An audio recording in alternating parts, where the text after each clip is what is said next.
চলো দেখি কত দূর যাও।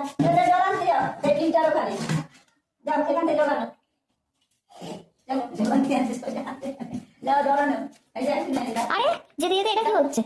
যেতে যেতে সাইকেলে একবার চাকাটা ঘুরিয়ে নিল। কোথায় জল আনতে যাবে? কোথায়? না ওই সাইকেলে একটু চাকাটা ঘুরিয়ে নিক। আরে কোথায় জল আনতে যাবে? জল কোন দিকে আনতে? পিছনে তো।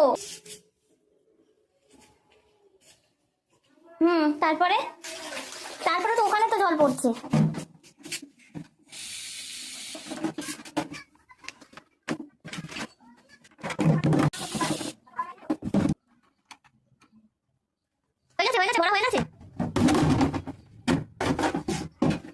কত বড় হলে জল ভরিস আমি দেখবো। দাঁড়া, চলো হয়ে গেছে, জল ভরা হয়ে গেছে। চলো চলো, জল ভরা হয়ে গেছে। হ্যাঁ চলো, থামে গিয়ে আবার জল দিয়ে আসবে। চলো আস্তে আস্তে নামো, আস্তে আস্তে নামো, আস্তে আস্তে দেখে নামো। চলো আস্তে আস্তে আস্তে আস্তে। কোন দিকে যাবে? কোন দিকে? এটা চলো।